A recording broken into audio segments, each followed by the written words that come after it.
Hey guys, happy Tuesday, and we have a repeat superset here. We're going to be doing strict press to start for 6 reps, and then we're going to follow it up with 5 to 10 kipping handstand push-ups. So we've been working on our handstand push-ups a lot. Hopefully you've been feeling some progress there. So we're going to start with 6 strict press. When you come out of the bar or the rack with a strict press, remember it's not resting on the shoulders. We don't get to use the body to drive the bar. So grab the bar firmly, come underneath, okay, and this will be your setup with the forearms underneath, okay? So what I'm saying is we don't want to come out in that front rack position, okay? So squeeze the bar firmly, come underneath, keep the bar nice and high, take a step back, squeeze your legs tight, big breath, drive to lockout, down and up. Okay, remember when you're tired, the bar gets heavy or close to failure, this is the resting spot. Don't rest down here because it starts to kind of crush your body and it's hard to get it out of the hole. The analogy that we always give is like when you're doing a bench press. You stop at the top, down and up. Okay, that's the more efficient way. Remember, keep your legs squeezed tight. As it gets heavy, people might have a tendency to use their legs a little bit. So squeeze your legs, squeeze your butt, only using your arms for 6. Okay, this is just kind of the primer. You can challenge yourself here, but you shouldn't go to failure because after this, we're going to go to 5 to 10 kipping handstand push-ups. So this is about managing that failure in our upper body. Okay, we're trying to get a minimum of 5 up to 10. Okay, so the basic setup here, always have a pad of some sort for your head. You need to be comfortable kicking up to handstand. Okay, keep your chin tucked, lower to the top of your head, hips drop to the wall, bring the feet down, load, and drive up. So at full speed, I lower, hips, okay? So 5 to 10 reps, so don't rush in between if you need a little bit of time, okay? Making sure you get at least 5. I tell people when you do your first set, do something you can do 10 of, and then see how you can hang on as you go, right? Another way that we can scale this is getting a set of dumbbells, right? You can do just some dumbbell push press, okay? Similar movement to a kipping handstand push-up, just getting you stronger, okay? So that is our strength today. Let's talk about conditioning. All right, guys, so we got a 2-part workout today, both monostructural, meaning it's only one thing. It's going to be part 1 is 300-foot or 300-foot handstand walk or 20 wall walks for time. You got 6 minutes to complete this, okay? So I'm gonna give you the quick and dirty on the handstand walks. The secret I tell everyone to getting better at handstand walking is to practice kicking up and holding a handstand without moving your hands. Just getting comfortable with the kick up, finding center will give you a lot of awareness of where your body is and control when it comes down to actually walking. Walking is actually easier. So the big thing here, I say this every time we do handstand walking, is you have to be comfortable with the sensation of falling on your back. The falling sensation is when you move your hands.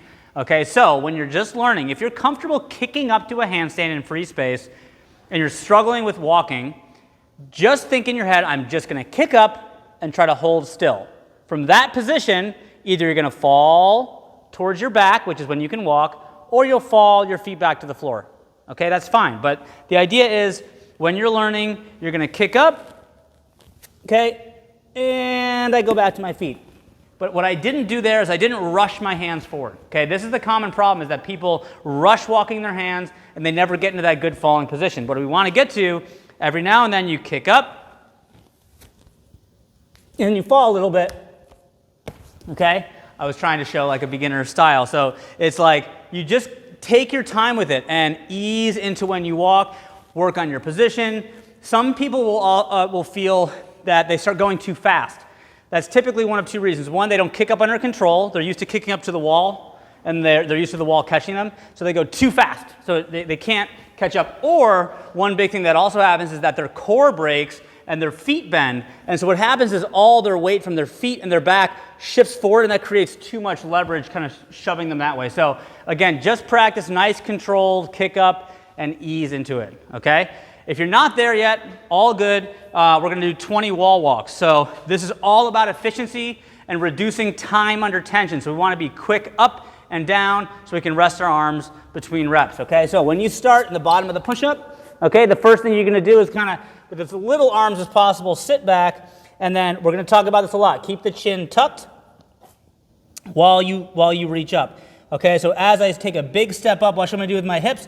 I'm going to push against the wall and get nice and stacked. So my chin is tucked between my arms. Okay, don't want to find myself out here with an arched back. This is a really hard position, so I'm getting my hips as high as I can and trying to walk with my arms straight. So I'm taking big steps here the second I match my hands, big steps back, and then back down, okay?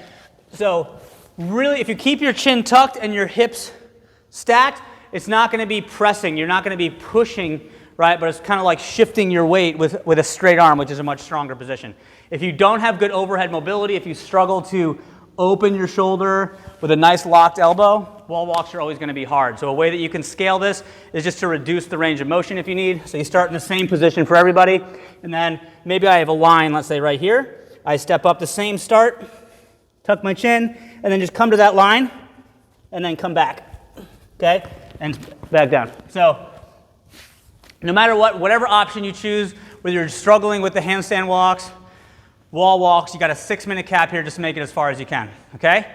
After this, we're gonna go 2-minute rest, or at minute 8 for a 2,000 meter row for time. This is gonna be the same for males and females, and this is basically the equivalent in running to running a mile. On the rower, there is the 500 meter pace. So if you think about the way this works, you have 4 rounds through that. You're trying to find a challenging but sustainable pace when you start, okay, so that you can finish strong. So when you get to that, first 500 meters feels pretty good. That middle 1,000 meters, you're working harder to try to keep that pace. And you get to the final 500 meters, and it's just an all-out effort. You're just trying to push through it, every pull as hard as you can to finish strong at the end, and really go for it. It's a great benchmark test. So that will finish up our day. Have fun, guys. We'll see you tomorrow.